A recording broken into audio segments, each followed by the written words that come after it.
parang ginagano nila man yung karayom. Parang tinutusok ka ng karayom. Simula nung malit yung bahay namin, ma'am, hindi ako nagkakasakit ng ganito, ma'am. Pero nung pinalitan na yung bahay, Parang may nainggit sa inyo, Ate Jemma. Imbis na matuwa nga sila sa kalagayan mo dahil alam naman nila yung bahay nyo na kamunti ka ng matumba tapos yan pa ang gagawin sa inyo.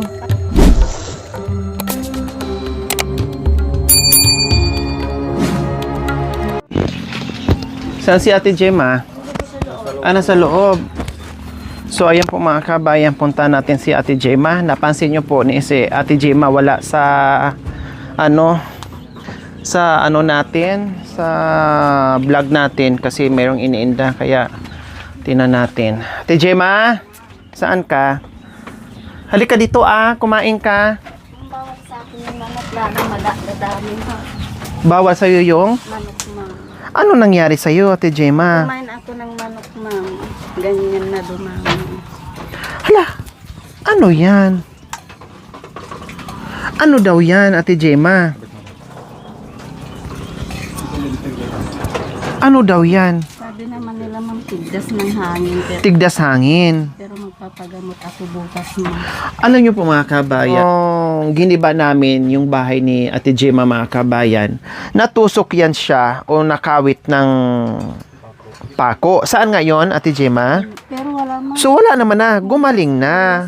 Tapos kinabukasan, ang ginawa mo, nagpa-antay-titano, di ba? Gabi, ma'am. Ay, kinagabihan din. At natusok ako ng Hapon. ma'am. Gabi, ma'am, pumunta na kami nagpa-antay-titan. Oh, agad-agad ay nagpa-antay-titano naman si Ate Jemma. Tapos, mga nakarang araw, itong isa niyang paa namaga. No, namaga yung isang paa niya mga kabayan. Tapos, nahawa yung sumunod araw yung itong isa na naman, dalawa. Tapos ngayon, bakit pati yung kamay mo, Ate Jemma, namaga? Nung kumain ako ng manok, ma'am, nung kahapon ata yun. Oh, lalong gumanyan siya. So, bawal yung manok. malansa. Ako, ma'am, itlog, ganun. Tigdas hangin ang sinasabi nila. Pero bakit namaga? Ganyan ba talaga daw ang tigdas hangin? Oo, ma'am, kasi lalabas daw siya, ma'am. Buti na nakalabas. Kumbaga, kasi si Mami D, mga kabayan, merong bulutong. Kasi kapag tag-init, no, talagang lalabas ang mga bulutong, tigdas hangin, yung bulutong tubig, yung mga ganyan bulutong, basta may mga ganyan-ganyan sila eh. Tapos ngayon mga kabayan, ay napansin nyo si Ate Jemma wala sa natin, minsan wala sa vlog natin. Kaya nga sabi ko sa kanya, nakitaan ko siya na umuupo siya minsan dyan o kaya yung katawan niya ay nakikita ko na hindi maganda ang naramdaman niya. Sinasabi ko kagad sa kanya, Ate Jemma, wag ka muna dito, magpahinga ka muna, wag ka munang tumulong dito, magpahinga ka lang. Yan ang sinasabi ko sa kanya. Ngayon, nakita ko mga kabayan, ayan kita nyo po, i-focus nyo. Namaga yung mga paa ni Ate Jemma. Tapos yung mga kamay din niya, may mga sa katawan nyo meron din? Wala, ma'am. Paa, at saka Ito, ma'am. kamay mo. Hanggang legs lang paputang baba. Tapos dito sa braso mo, wala sa katawan. Wala dito sa sa likod mo. Ano naramdaman mo, Ate Jemma? Yung ma'am, nung nagpa-antay-titano kasi ako, ma'am, Oh. diba dumating yung materialis. Oo. Tapos kaumagahan, namaga na. Namaga na. O tapos, Tapos parang tinutusok ng karayom yung ulo ko, ma'am. parang tinutusok. Sumasakit ang ulo mo. Umiinom ka ng gamot. Ako, ma'am, yung may tinamik tsaka magsisilin. Yung, alam mo yung, parang ginaganon nila man yung karayom. Parang tinutusok ka ng karayom. Hindi naman yung katawan mo. Hindi, ma'am. Yun lang. Hindi naman mabigat. Hindi naman... Yung itong paa ko lang, ma'am. Pero sa tingin mo, sa palagay mo ngayon yung paa mo, umano ba? Bumaba ba yung pamamaga niya? O lalong lumulubo? Or Ma'am, hindi na, ma'am. hindi na masyado? Pati kamay ko, ma'am, lumubo talaga dati. Pero ngayon hindi na. Paunti-unti na po siya. Ay, Diyos ko. Ito, akala mo may psoriasis ka tuloy. Sa mga nakakaalam po mga kabayan, ano ito, hindi naman po psoriasis.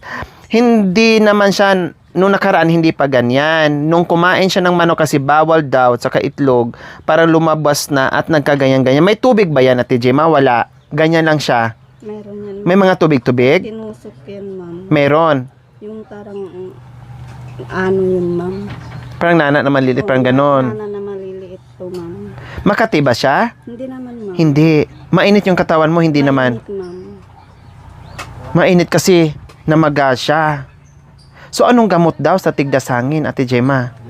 Wala naman, ma'am. Sinabi lang naman nila na maligo lang ako yung dugo-dugo, ma'am. Ano yung dugo-dugo? Herbal? Dahon? Yung dahon, ma'am. O, nakaligo ka na? Opo, ma'am. So, anong napapansin mo nung nakaligo ka ng dugo-dugo yung dahon na sinasabi nila na herbal? Nakaka-relax. Nakaka-relax ka. Ito, manhid, yung mga paa mo, hindi naman. Hindi naman na, ma'am. Hindi kagaya na manhid noon kahit na... Ngayon, hindi na. Kaya siguro, saan pa ang manhid? Yung tinusok na anti-titano o itong kabila? Ito, ma'am. Yung Pero kabila? wala na, ma'am. Opo, ma'am. O, kasi nagtaka ko mga kabayan, saan ba ang namamanhid sa'yo? Yung bang natusok ng titano? Wala naman. Wala naman. Yung kabila naman namanhid, kaya siguro namanhid yung mga kabayan. Kasi nga, may lalabas na ganyan. Namamaga.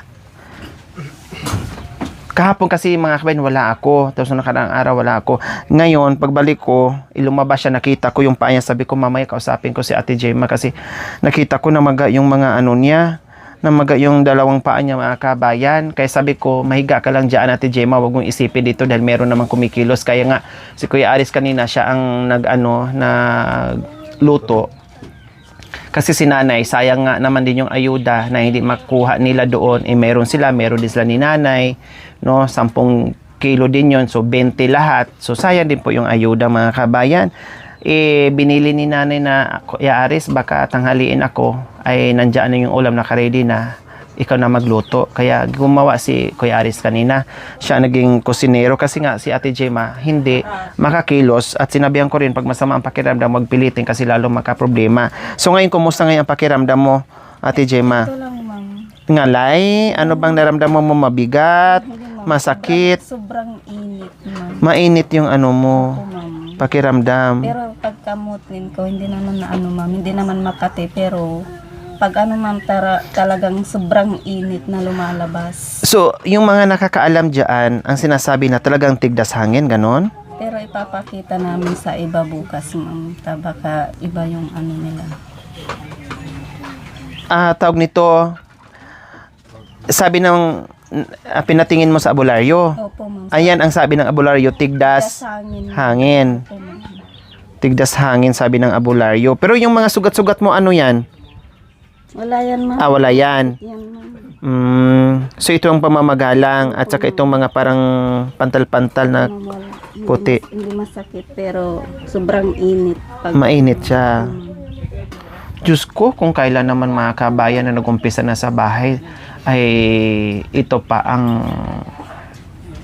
nangyari kay Ate Gemma mga kabayan. Kaya tuloy hindi makaano. Noong nakaraan ay tumutulong pa siya sa pagluluto. Pagkilos dito, nakita nyo naman, di ba? Yung pagiba ng bahay nila, tumulong si Ate Gemma. No, linis diyan, punta doon, lakad dito, ganyan. Pero, sabi ko nga sa kanya, anong naramdaman niya doon sa nakawit doon sa may kalawang na na pako. Pero sabi naman, wala naman, madam, dahil na kinagabihan noon ay pumunta naman din sila ng center. Kinabukasan, ito na. Nag-umpisa na pamamaga yung saan ba nauna namaga? Ito. Biro mo mga kabayan, kasi kung doon yan dahil sa pako, bakit ito yung isa yung nauna lumobo or namaga or anong tawag dito? Tapos ganyan pala siya mga kabayan. Ngayon lang, ma'am. Ngayon Nangyari? kaganito, ma'am, nung malit pa yung bahay ko, hindi ako nagkakasakit. Ngayon lang Sumabay pa mga kabayan. Kung baga ibig sabihin ni kaya nga gusto magpa-abularyo ni Ate Gemma, magpagamot. Kasi hindi naman daw dumaan sa kanya itong ganito mga kabayan. Ibig yung sabihin, parang may inggit sa inyo, Ate Gemma? Opo, ma'am. Hindi. Simula nung malit yung bahay namin, ma'am, hindi ako nagkakasakit ng ganito, ma'am. Pero nung pinalitan na yung bahay, Parang may nainggit sa inyo, Ate Gemma? Imbis na matuwa nga sila sa kalagayan mo dahil alam naman nila yung bahay nyo na kamunti ka ng matumba tapos yan pa ang gagawin sa inyo. ayaw nilang, ma'am, na lumaki yung bahay ko. Gusto nila yung Manatiling mahihirap kami, ma'am. Grabe yung ano ni Ate Gemma. Nagulat ako ngayon sa kamay niya na binuksan niya, mga kabayan. Akala ko yung isang paa lang niya pero wala. So para bang mga kabayan, kasi siyempre hindi lang naman yan nangyari sa amin ngayon. Talagang kahit nga sa sariling magkakapatid may inggitan, no?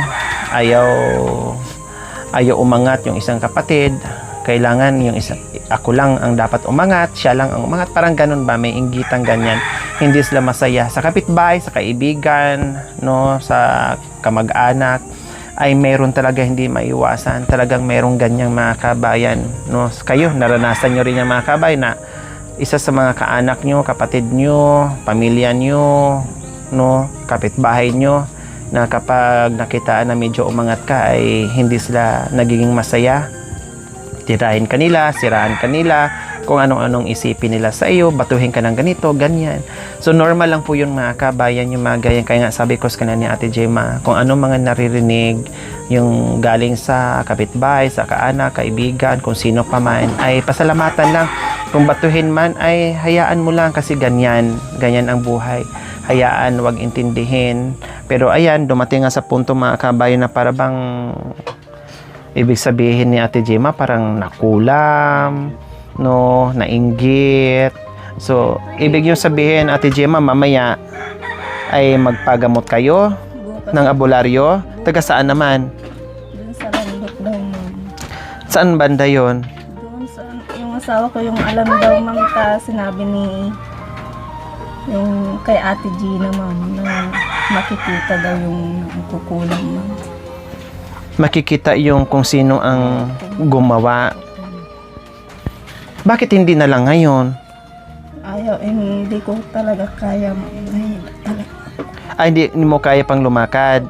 So, nilalakad siya, malayo.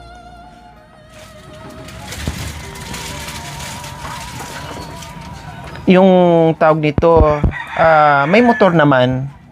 Yung sa asawa mo.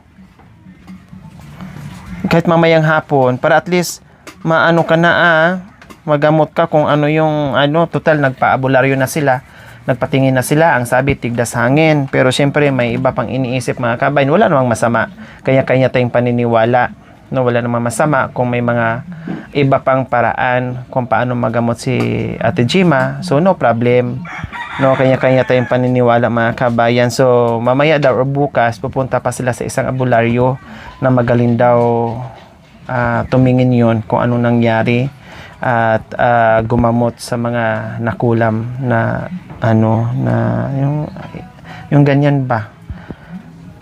So pupuntahan daw nila ngayon kasi parang mabigat pa ang katawan ni Ate Gemma. So lahat ng naramdaman mo, yung buong katawan mo ngayon umiinit, Ate Gemma. Opo, sobrang init ng tabi. Parang kaya, 'di ba sabi mo kanina, medyo makarelax ka kung makaligo ka. Opo, ma'am. Iligo mo kaya ng dahon para matanggal to, para makarelax yung katawan mo. Nilalamig na ako, ma'am. Ha? Nilalamig po. Nilalamig ka ngayon? Kahit sobrang init? Opo, ma'am. Tapos yung ulo ko, sobrang ma'am. Sakit. Sakit, ma'am. Pero yung mo, yung paghinga mo, kumusta naman paghinga Okay mo? naman, Hindi ka ma'am. naman medyo hinihingal o hinahabol yung paghinga mo or Okay lang, ma'am. Tong ulo ko lang, ma'am, tsaka tong katawan ko, sobrang init talaga, ma'am. Tapos kanina pagdating ko, pinilit mo pang bumangon. Siyempre, ma'am, nakakaya naman. Hindi. sa'yo, ma'am. Sinabi ko sa iyo na kapag mayroong naramdaman nung nakaraan pa, sinabi ko, Ate Gemma, ha, baka meron kang wag pilitin, magpahinga. Wag kasi hindi ko alam kung ano yung kung kaya ba ng katawan nyo, kung anong naramdaman mo, ba't mahiya ka? Naintindihan ko mat, nakita ko naman na kung anong sitwasyon mo. At least lang siguro kung mahiya ka, kung wala ka naman naramdaman, nandyan ka lang nakaupo-upo. Yun. Pero meron kang iniinda, meron kang naramdaman eh. So ipahinga. Huwag pilitin. Kaya nga, di ba, kanina nakita kita dyan, Ate Gemma, magpahinga ka lang dyan. Humiga ka lang dyan, di ba, sinabihan kita. Kasi nakita ko naman talaga sa itsura mo na iba. Ngayon ko lang nakita na binuksan mo yan. Tapos, dalawa na talagang paa ang namaga dyan. Oy, Diyos ko mga kabayan, kung sino man yon, no, na nainggit, o sino mang wag maging masaya kayo sa narating ngayon sa buhay ni Ate Gemma. Dahil hindi lang naman to para sa sarili ni Ate Gemma at sa asawa niya, doon sa mga anak niya. 'Di ba? Para sa kanilang lahat. Ito ay hindi nila hiningi kusa itong dumating sa buhay nila. No? Imbis na magiging masaya tayo, pag-iinggitan natin, and then 'di ba? Hindi maganda. Kayo din magiging mailap ang pamumuhay niyo dahil hindi kayo nagiging masaya doon sa narating, kung ano mang narating sa mga kapitbahay nyo or kaanak nyo or kaibigan nyo or kakilala nyo. Ganun din yan. Kumbaga mayroon ding karmi na darating sa inyo pag inggit ang nangibabaw sa atin. Hindi maganda. Kain ka muna. Hindi siya pwedeng kumain ng malansa mga kabayan. Itlog, ano pa ba? Kung ano basta malansa mga kabayan, kasi nga na-trigger siya lalo nung kumain ng chicken kahapon, na-trigger kaya lumabas yung ganyan, Ate Gemma. Opo, ma'am. Kumain siya ng malansa kaya ayun, lumabas at na-trigger lalo. Tapos kumain pa siguro ng itlog. Hindi, ma'am. Hindi naman, ano lang, tawag nito, yung tawag nito, manok. Kain ka muna, Nay! Nasa yung pagkain ni Ate Gemma. Ay, mangga ang ulam niya. Wala bang ibang ulam dyan na hindi malansa? Ma'am, mayroon. Please kayong mga nila. Malansa yan. Ayun ang gusto niyo. Itong gusto niyo. Mangga ang sige, sumubo ka muna, Ate Gemma. So, maraming ulam dyan mga kabayan. Kailang iniiwasan ni Ate Gemma na malansa. Kahit kunti lang ang makain mo, ay okay lang. Basta may laman yung tiyan mo. Pilitin mong kumain. Kaya nag-ulam na lang ng mangga. Ma'am, kain, ma'am. Sige, okay lang. Huwag mo akong alalahanin. Huwag kang magpadala. Lumaban ka. At magdasal, Ate Gemma. Ha? Opo, ma'am. Huwag kang panghinaan. Dahil hindi magtatagumpay ang kasamaan. Yan ang iisipin mo. Kung sabi man ng abularyo na tinira ka, inulam ka, or ano man ginawa mo, huwag kang magpatalo. Lumaban ka. Dahil dyan ka lalo madali kapag panghinaan ka ng loob at matalo yung isip mo, yung katawan mo. Kaya lakasan mo yung loob mo, mag-pray ka, hindi makaka-atake sa'yo yung masama pag punong-puno ka ng dasal. Tubig, Nay.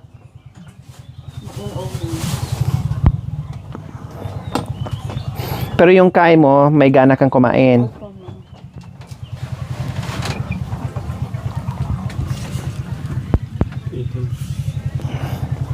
Teka, patay ng tubig.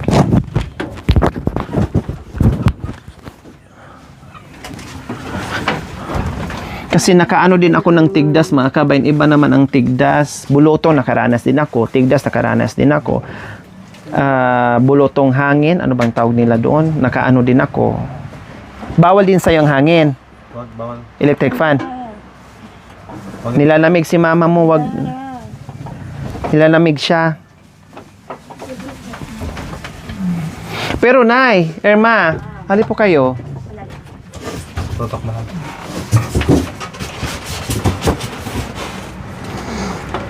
Di ba kayo, alam nyo na yung mga ganyan ba yung tigdas? Ang tigdas kasi sa akin noon, pantal-pantal na pula. Ay, hindi. Yun naman ang sinabi nung Pero ang bulotong naman, medyo malalaki na may tubig. Oo, ma'am. Pero sa kanya, pino man.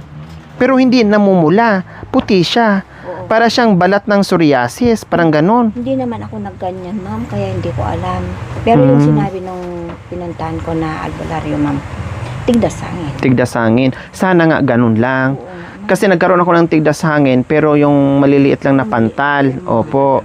At saka tigdas din na totoong tigdas, pula siya na Makati na maano din yun sa Hindi katawan. ko nung ano, Kailang siya kumain ng manok kahapon. Pula nung Nung una pula. Opo, ma'am. Kinamot ko nung- kinamot ng Makati. Opo, ma'am. Tapos sabi yung albularyo, ma'am. Tigdasan kasi talagang So ngayon lang siya hindi kumati dahil napali na, parang naging ganyan na. kain kasi ako ng manok, ma'am. Na-trigger nga. Umalsa. Pero yung iba ha, yung iba na merong tigdas, yung iba naman pinapakain nila ng itlog para umalsa at lumabas. Kasi delikado ang tigdas kapag nasa ilalim. Kaya kamuntikan na ako mamatay nung tinigdas ako kasi malaki na ako eh. Nung tinigdas ako, mas mabuti pa tinigdas ka ng maliit pa. Kasi yung malaki ka na, matanda ka na, mas delikado, mas maraming komplikasyon. So ngayon, talaga na hospital ako noon mga kabe, nakakonfine talaga ako ng ilang gumastos ako ng bongga kasi pinasok na naging komplikasyon siya. Pula siya, dikit-dikit pula siya, no? Kay Ate Gemma ganun din yan. Kailang, nung kumain din siya ng manok, umalsa ata, tapos nakamot niya yung iba, Makati, kaya medyo may mga kunti mga kabayan ang ano niya. Pero bakit namaga? Ayan ang tanong. Bakit namaga? Hindi kagaya kahapon, ma'am. Talagang sobra. Ibig sabihin kahapon sobrang alsa yan? Sobra talaga, ma'am. Ganon siya talaga, ma'am. hanggang sa paa niya, mainit siya. Sobra kahapon, ma'am. Kaya, nung umaga na, Pero butin lang din no na lumabas Ate Gemma, no? Kasi delikado yung kung hindi lumabas. Di ba? Sasakit yung tiyan, sikmura, o kaya sa puso, atakihin sa puso si Ate Gemma. buti, sabi ko sa kanya, lumabas siya. Oo, yun ang mas delikado. Kaya nga tinanong ko sa kanya ngayon kung yung paghinga niya ay ayos ba. Ayos naman daw, hindi naman siya nahihirapan. Kasi kung hindi lumabas yan, delikado. Kamot ng kamot. Ano? Kasi Makati na eh. Kasi tigdas hangin nga. Pag ganitong panahon, yan, asahan mo na, bulutong, tigdas, ganyan, lahat na. Kasi, siyempre, sa sobrang init, nag-react yung katawan natin. Ako, tapos na ako sa mga ganyan eh. Naranasan. Kumain ka natin, Gemma. Pilitin mo, huwag kang magpatalo sa naramdaman mo. Madi ko, ay, Anong gamot na iniinom mo? Mefenamic. Mayroon pa? Oo. Uminom ka at yung ano mo, Ate Gemma, yung sa sakit ng ulo, Biogesic, meron ka? Ayan, ma'am. Mang Biogesic, mang.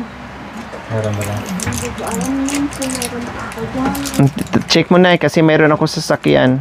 Mefenamic at saka ano yan?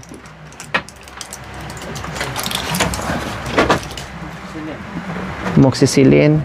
Tingnan mo nga kung may Biogesic ako. Tingnan mo na ni nanay dito kung meron siya. Wala.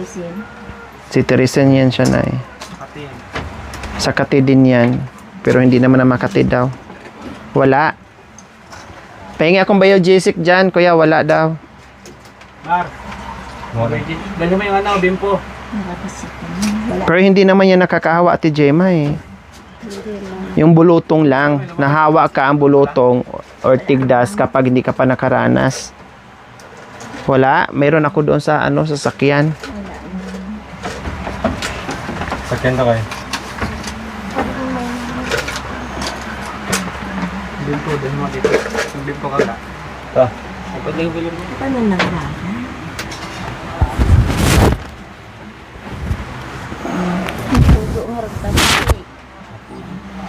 Kasi masakit yung ulo ko, eh. Hindi, masakit nga yung ulo niya para daw tinutusok.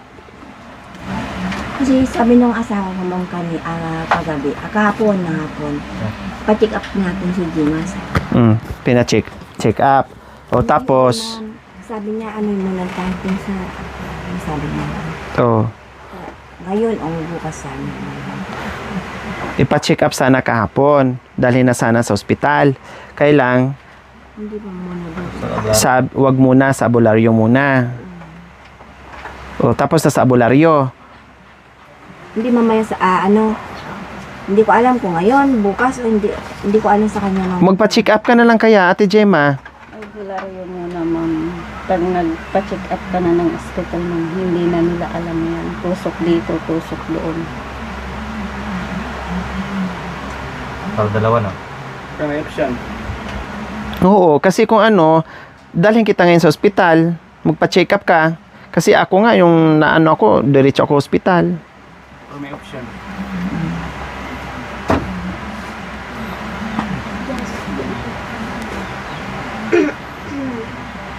Isipan mo pa din. Pag-isipan mo, magpa-check up ba? Dalhin ka namin ngayon sa ospital?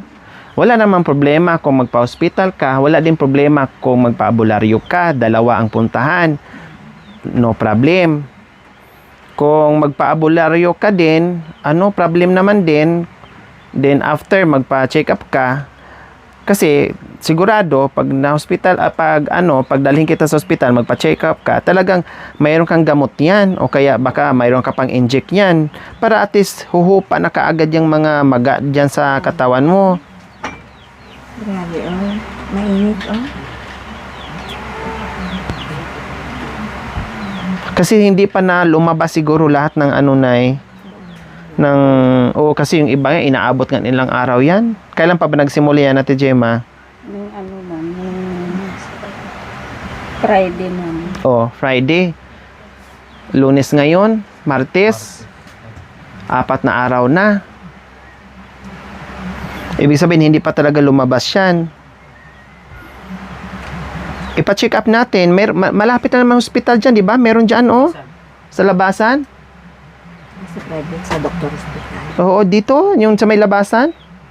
Malaminos. Yung sa Western. Yung pinagtetrapuan ko naman. Malayo yun. Ang Saan banda? Dito na, sa labasan. Kaya naman dito sa labasan. private. Malapit lang. Public yon.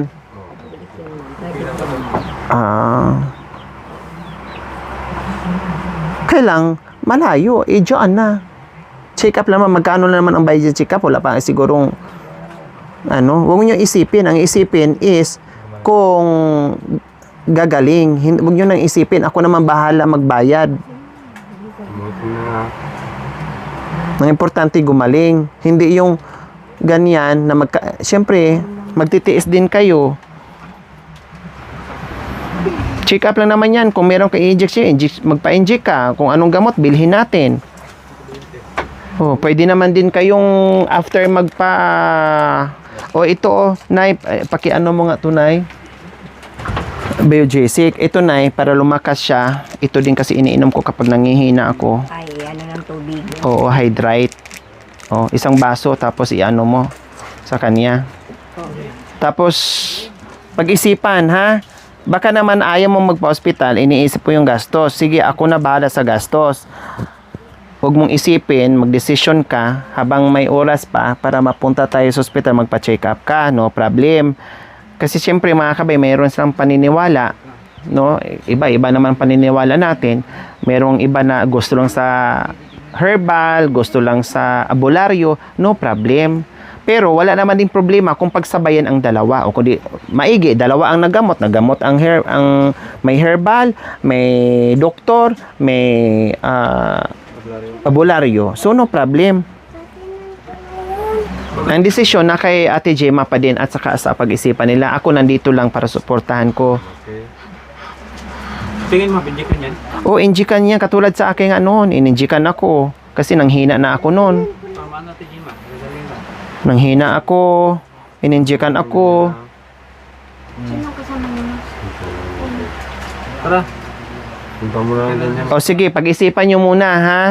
Ate Gemma, walang problema kung ano magiging desisyon nyo. Basta ako, in-offeran ko kayo na magpa-check up kayo. Walang problema kung anong magiging gastos doon sa hospital. Kung bigyan tayo ng gamot, bilhin natin. Kung injection gawin natin, pwede naman, no problem. Pwede naman outpatient kung ayaw nyong magpa-confine, no problem. Sabihin natin na outpatient lang, basta nabili na natin ang mga gamot na kailangan mong inumin para dyan. Kahit mag-outpatient na lang kung ayaw mo magstay sa ospital. Pag-isipan nyo mamaya balikan ko kayo. Ito, inumin mo muna to. Okay lang naman. Pinainom ko ng hydrate kasi nilalamig daw siya mga kabayan. Tapos, para pagpawisan siya, matanggal yung lamig niya. Oh. Thank you. O, isabay mo na yung ano. Tapos pag-isipan mo na ano, may lasa lang. May lasa konti yan. Hydrate yan, pampalakas.